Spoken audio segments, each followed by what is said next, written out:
So the big story this afternoon, by the way, in case you missed it, and we will have more on this coming up when we talk to Graham Carr from Concordia just after 5:30. Both McGill and Concordia announcing today, or just earlier this morning, that they will in fact be taking the Quebec government to court over those tuition hikes and the various things attached to those tuition hikes. So that is the story right now, that they are both actually taking the Quebec government to court. And as I said, more from Graham Carr of Concordia coming up at 5:30. I can tell you that Deep Saini, the McGill president, it says, and this is their tweet, "We are undertaking this legal action because we believe that these measures are illegal and if upheld will threaten McGill's mission, its place as one of the world's top universities, and its vital role in Quebec." So again, that's our breaking news from earlier today. McGill, Concordia, taking the Quebec government to court. This is not another piece of good news here. You know, you're paying more in the grocery store for pretty much everything, and now apparently you're going to start paying more for beer, alcohol, and spirits.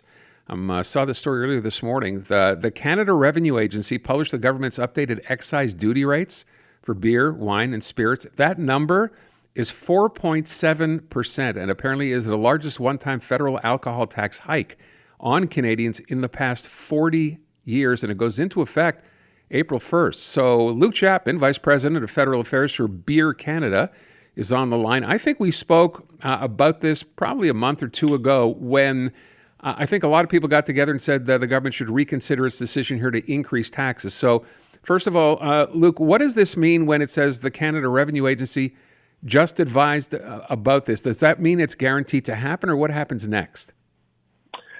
Yeah, Aaron, that's a great question. I think what it means from our perspective is that the government appears like they intend to move forward with this nearly 5% tax increase that is scheduled to go into effect on April 1st. So they gave notice to industry of the new rates.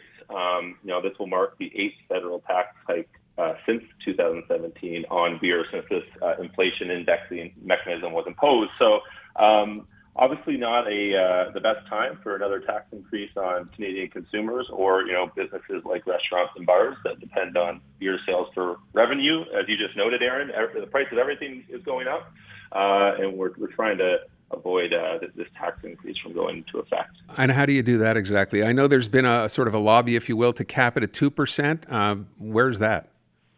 Yeah, so we've built a very strong coalition of consumers and businesses from across beer's value chain, from Western Canadian barley farmers to unionized brewery workers, and to those restaurants and bars that depend on beer sales for revenue. So we built this coalition, and we're trying to educate elected officials about the implications of going forward with this tax increase.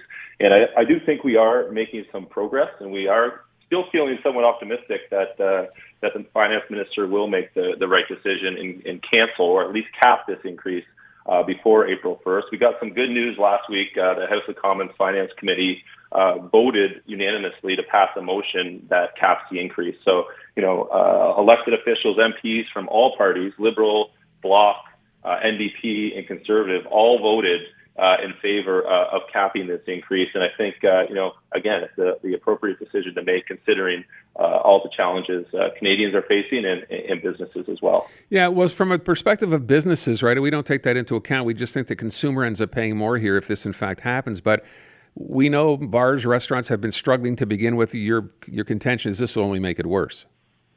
Yeah, exactly. And I think one thing that's interesting to note is that, beer sales through restaurants and bars are still 20% below where they were in 2019 prior to the pandemic. So, Canadians have less discretionary income to go out and have that beer at a local pub or a bar with friends. And this is only going to make this tax increase going forward is only going to make that type of social activity more cost prohibitive for a lot of Canadians. So, we think, the government has a good chance to signal to Canadians that they understand and are sympathetic to the affordability challenges that we're facing. What better way to show that than taking the break off of these annual tax increases on beer? Yeah, there will be people out there, and I'm sure you hear this from time to time, saying, wait a sec, beer, alcohol, wine, whatever, and I understand you're just with Beer Canada, not with the other people necessarily at the same time. Saying this is a product we shouldn't be using to begin with. We know it's not necessarily good for you. We're all for taxing it higher. What do you tell those people?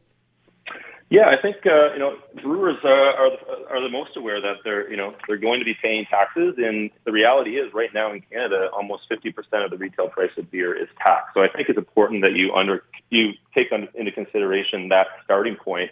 And we're not opposed to paying our fair share of taxes. We would like these tax increases to be debated and voted on in Parliament as opposed to going up automatically by an inflation formula. So we're not opposed. We just think that under the current circumstances, both brewers, restaurants, and consumers could use a little bit of a break with what's going on in the economy. Can I ask you to repeat that? I wasn't aware of that. How much of the cost of beer is taxed in this country? Almost half. So it's 46% as of 2023, Wow. And that's a combination of the federal excise duty and the GST, and then there's another portion of provincial taxes and markups that are all applied to beer. One thing that is very unique about the federal component is that it is a tax on production, so it's actually the first tax that's applied to beer, and it does have an amplifying effect on all those other downstream markups and taxes. Right. So Canada has a dubious title of having the highest tax rates on beer in G7 countries. So I think you could make a good argument that we are already paying our fair share of taxes. So you are prepared to accept 2%? That's what the House Finance Committee is going to recommend. When do you get a final answer on this? Do you know? Well, we would like to get some sort of signal prior to this going into effect on April 1st.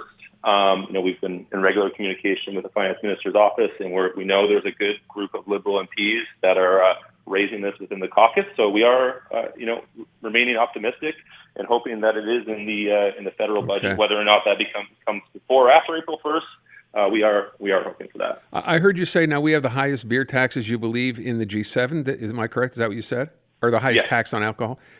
What do other countries, where are we getting this from? Are there countries out there that are worse than we are that you're aware of? Not that are any of our major trading partners.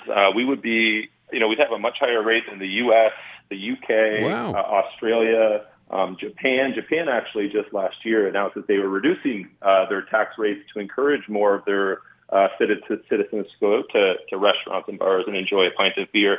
And I think it's, again, important to highlight that we're not even asking for a tax break. We're just asking for the government to not raise our taxes as much as they look to be considering to do. So we're just asking for some balance in this decision. Now, I think I read somewhere, maybe when this story first came up, the McKenzie brothers, are you actually using them in an ad campaign?